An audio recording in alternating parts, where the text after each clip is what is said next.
Shalom adik-adik, selamat hari Minggu. Tentunya semua adik-adik hari ini dalam keadaan sehat dan sukacita ya. Nah, sebelum kita memulai ibadah hari ini, adik-adik harus mempersiapkan posisi duduk yang terbaik supaya bisa mengikuti ibadah dari awal, pertengahan, sampai akhirnya.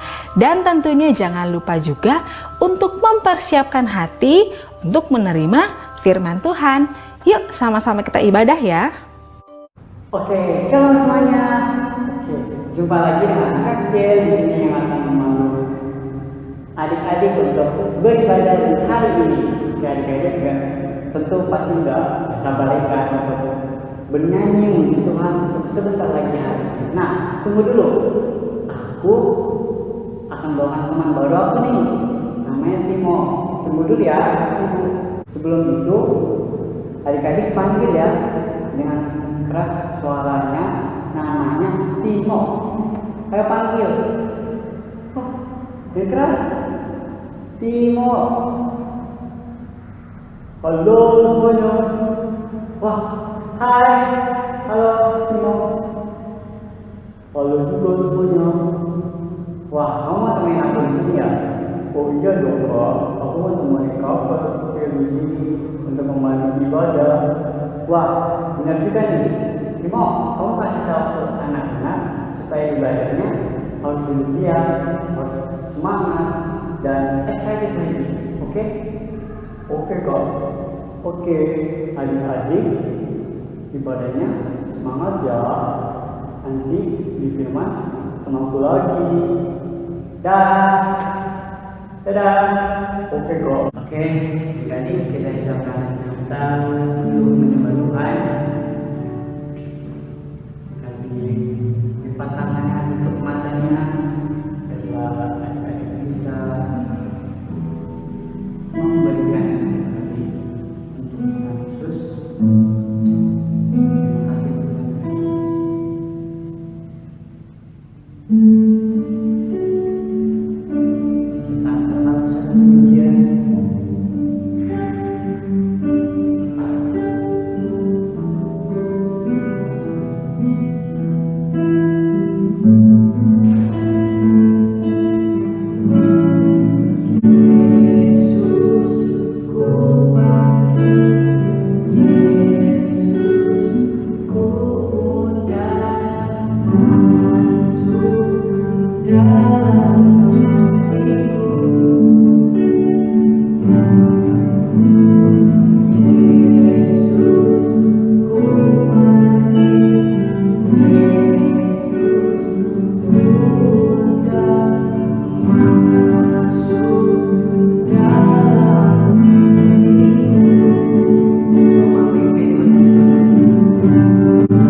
kamu mau ngapain sih? Aku mau temenin anak-anak untuk melakukan Tuhan. Wah, bagus tuh. Kamu kasih tahu lagi ya, teman firmannya dengan baik dan jelas supaya firman itu bisa bertumbuh dan bisa berbuah tepat dalam hidup adik-adik. Wah, betul juga ya Pak. Oke, fokus tahu nih Kak. Oke adik-adik harus melakukan Tuhan dengan lebih sungguh-sungguh. Supaya apa? Supaya firman yang sudah disampaikan bisa tertanam. Oke, dadah, bye-bye. Dah.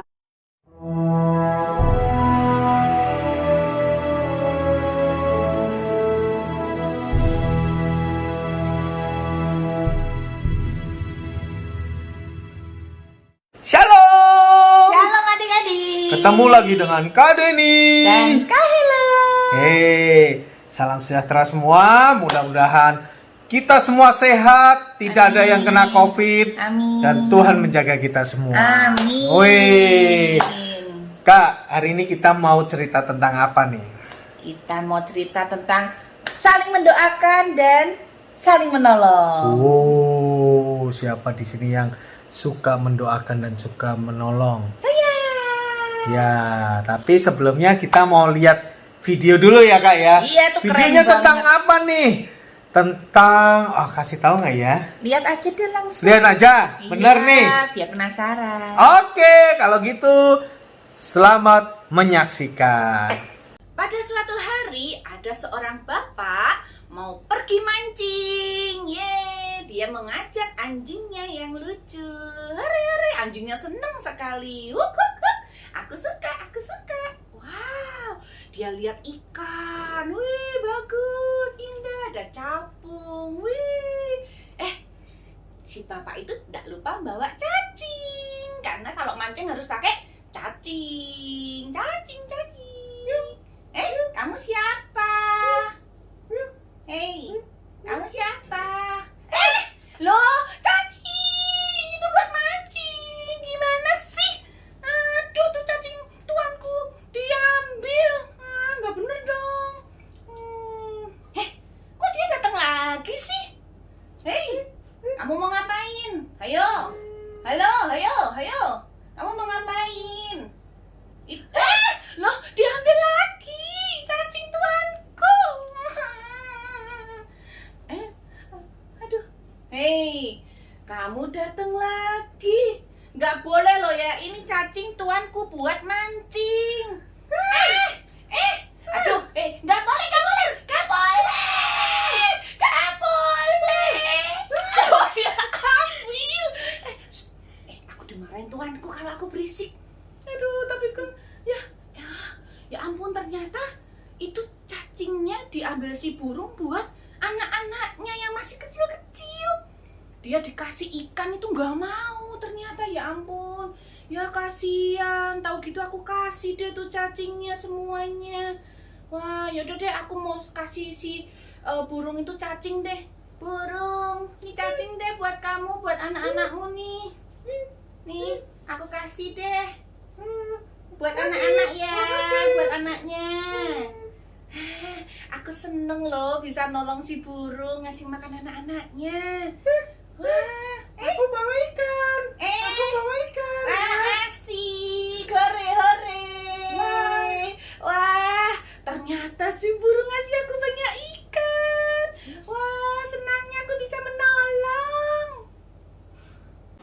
Nah, tadi udah lihat kan? Nah, kira-kira tadi suara anjingnya siapa tuh? Siapa ya? Siapa ya? Nah, bukan suara anjingnya yang kita mau bahas, tapi kita mau lihat bahwa anjingnya itu tadinya dia nggak tahu kenapa kalau ini burung mau mencari cacing. Ternyata akhirnya dia tahu. Kenapa sih tadi, Kak? Karena ya itu burungnya tuh lagi cari makan buat anak-anaknya yang masih kecil. Oh, ternyata anaknya manja, dikasih ikan nggak mau. Bukan manja, mulutnya nggak cukup loh buat Oh, ikan. mungkin iya. Jadi maunya cacing. Nah, Iya. begitu tadi si anjingnya tahu, dia membantu. Nah, Iya. tapi burung yang udah dibantu bukannya diem aja. Tadi kenapa? Akhirnya apa? Dia membalas kebaikan si anjing dengan memberi ikan. Wow, jadi kalau anjingnya menolong burungnya menolong dengan memberikan ikan. Waduh, Keren indah ya. banget loh. Kak, tapi ada loh Kak, ada di cerita Alkitab di Perjanjian Lama itu ada yang menolong karena ingin sesuatu. Wah. Ada syaratnya ya. Ada syaratnya. Wah, ada loh. Ternyata ada orang yang nolongnya nggak tulus. Nah, ada juga orang yang kelihatannya baik tapi ada syaratnya. Banyak kayak Ceritanya apa tuh? Nah, masih ingat nggak dengan cerita Esau dan Yakub? Nah, kenapa tuh Kak? Coba mau tahu nih ceritanya gimana? Nah, jadi malah adik-adik udah tahu lah ya, tapi ini kakak review lagi nih. Ya, jadi si Esau ini kan anak sulung, ya kan? Nah, dia punya hak kesulungan. Wah, dia Anak sulungnya itu kenapa? Karena diberkati, yang diberkati itu selalu anak sulung. Itu dia punya hak kesulungan namanya. Ya. Ya, tapi si Yakub dia anak bungsu tuh, dia pengen punya hak kesulungannya si Esau. Nah, supaya yang diberkati si Yakub. Nah, makanya waktu itu dia waktu si Esaunya berburu, dia tahu nih, oh jam berapa nih kira-kira dia pulang. Kalau habis berburu pasti lapar. Aku kan jago masak. Masak kacang merah, sup kacang merah. Enak banget itu. Beneran begitu Esau datang, wangi sekali. wangi sekali. Aku mau minta ke adikku. Nah, begitu datang, Yakub, bagi dong kacang merahnya. Boleh. Asal. Nah, itu yang tadi Kak Deni bilang. Yakub membantu Esau. Kok bisa itu membantu? Iya dong, dia membantu karena Esau kelaparan. Dia membantu supaya Esau nggak kelaparan, tapi membantunya Yakub ini apa nih? Ada syaratnya. Syaratnya apa Kak? Kamu harus memberikan hak kesulunganmu kepadaku. Nah, Yakub salah, tapi Esau juga salah. Kenapa salah? Karena dia mau. Karena dia itu menganggap enteng hak kesulungan. Dengan mudahnya dia bilang, ya udah. Oke, nggak masalah. Hak sulungan buat kamu. Ya, tapi bubur sup kacang merahnya buat aku. Dengan bangga ambil. Akhirnya hak kesulungan. Ternyata yaitu ada juga orang yang jenisnya menolong tapi ada syaratnya. Waduh, itu pasti jadinya permusuhan dan akhirnya benar ketika Yakub diberkati sama Ishak, si Esau ini iri pingin membunuh si Yakub. Karena apa? Kalau kita nolong ada syaratnya, biasanya nggak bener. Bener. Dan akhirnya nanti balasannya nggak bener juga. Beda kayak tadi tuh, nolong balasnya tolong. Nah ini udah nolong tapi ada syaratnya, jadinya balasannya celaka gitu. Walaupun akhirnya si cerita endingnya Yakub dan Yakub dan Esau damai, dia berpelukan. Ya, tapi itu luar biasa. Itu zaman Perjanjian Lama. Tapi ada lagi loh Kak, cerita yang hebat banget Kak. Yang mana tuh? Itu ada di cerita Perjanjian Baru. Nah, ceritanya ini adalah kehidupan para jemaat setelah Yesus meninggal terus bangkit. Nah, turun Roh Kudus yang bulan lalu kita rayakan. Nah, sekarang ini yang luar biasa ketika Petrus mulai khotbah dan 3.000 orang bertobat, terus Petrus dan Yohanes melakukan mujizat-mujizat, ada kesembuhan. Akhirnya Petrus dan Yohanes panggil oleh mahkamah itu tinggi, imam-imam besar yang dulunya menyalibkan Tuhan Yesus. Semua dikasih tahu atas dasar apa, dengan kuasa siapa kamu menyembuhkan ini. Karena Petrus dan Yohanes sudah dipenuhi Roh Kudus Kak, dan dia saling berdoa, saling menguatkan. Dia berani, dia bilang atas kuasa dalam nama Yesus Kristus yang kau salibkan, aku memakai kuasa itu. Wah, luar biasa. Dan selidiki, nggak ditemukan kesalahan, makanya mereka nggak dibunuh. Akhirnya apa? Dibebaskan dari sidang itu, dari penjara itu. Nah, karena dibebaskan, mereka cerita lagi, kesaksian Tuhan Yesus, Injil diberitakan ini. Akhirnya apa? Banyak orang yang bertobat lagi. Mantap. Nah, karena banyak orang yang bertobat, tingkah lakunya juga berbeda, Kak. Coba kita baca Kisah Rasul 4, nah, ayat 32 sampai 37. Judulnya apa, Kak? Cara hidup jemaat. Oke, dibaca, Kak. Kakak bacain ya. Kisah Rasul 4 ayat 32. Adapun kumpulan orang yang telah percaya itu, mereka sehati dan sejiwa, dan tidak seorang pun yang berkata bahwa sesuatu dari kepunyaannya adalah miliknya sendiri, tetapi segala sesuatu adalah kepunyaan mereka bersama. Oke, stop dulu. Ini luar biasanya loh.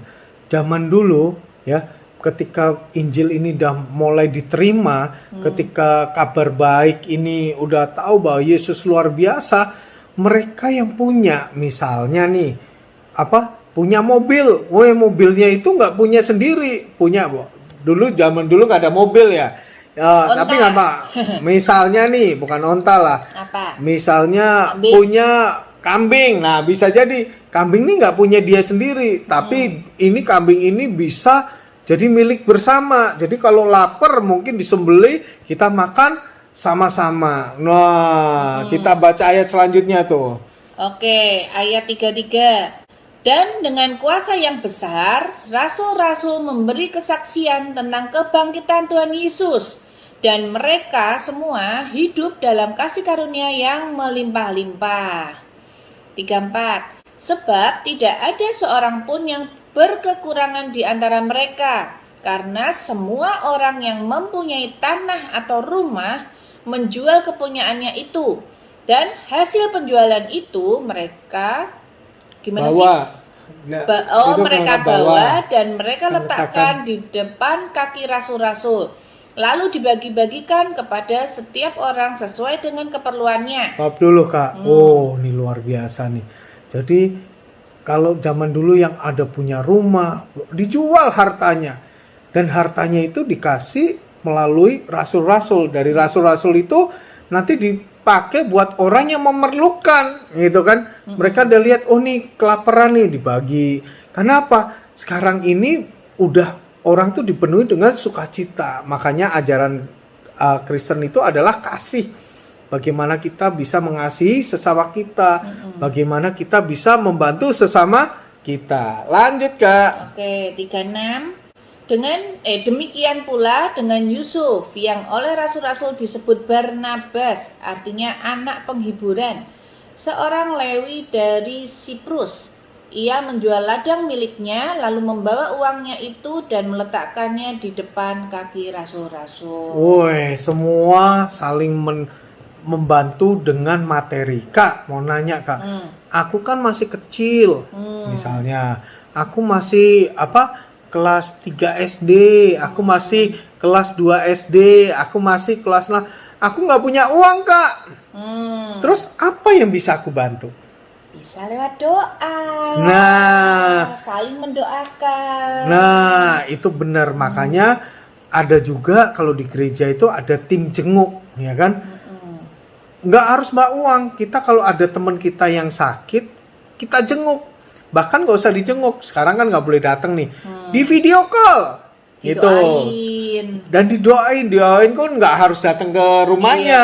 Kita lewat telepon aja. Itu bisa menolong juga. Karena apa? Orang kalau lagi sakit, lagi ini, ngerasanya nggak enak. Tapi kalau ada orang yang mendoakan, ada orang yang menghibur, ya kan? Itu hatinya seneng. Nah, ada lagunya loh, Kak. Hati yang gembira adalah obat. Nah, jadi dengan menghibur mereka bisa sembuh, mereka bisa bersukacita. Nah, akhirnya apa? Mereka bisa cerita lagi kesaksian bahwa aku sudah sembuh, Karena apa?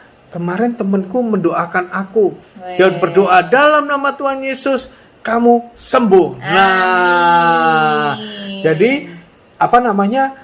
Selain membantu materi, kita juga bisa saling mendoakan. Tapi balik lagi, kalau kita membantu orang tidak boleh apa, Kak? Nggak boleh pamrih. Tidak boleh ada syaratnya. Jadi kita harus tulus ya, sama seperti kehidupan para jemaat mula-mula. Mereka tulus, mereka menjual rumahnya, mereka menjual harta bendanya untuk saling menolong, saling bersukacita bersama. Oke, kita mau berdoa. Yuk kita pejamkan mata. Tuhan, terima kasih buat firman-Mu hari ini. Kami belajar banyak hal, Tuhan. Terutama kami belajar oleh jemaat mula-mula. Begitu sukacita mereka menerima Injil. Begitu sukacita mereka mendapat Roh Kudus-Mu. Sehingga mereka mengubah pola hidupnya menjadi orang yang penuh dengan kasih. Orang yang penuh dengan sukacita. Walaupun mereka membagi hartanya, tapi mereka tetap sukacita.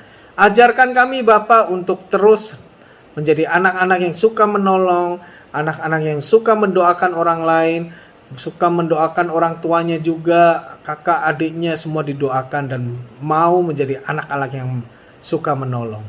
Bapak, terima kasih buat firman-Mu hari ini, berkati buat kami semua, berkati buat orang tua kami, dan berkati buat guru-guru semua. Segala puji syukur kami serahkan hanya di dalam nama-Mu. Haleluya. Amin. Jadi adik-adik, jangan jemu-jemu, terus menolong, terus memberi kasih, sehingga sukacita kita berlimpah. Amin. Oke, sampai ketemu lagi dengan cerita selanjutnya di minggu depan. Bye-bye. Halo, ketemu lagi dengan aku, Timo. Wah, Timo lagi. Jumpa lagi ya. Halo kok, ketemu lagi nih. Wah, dia mau ngapain ya?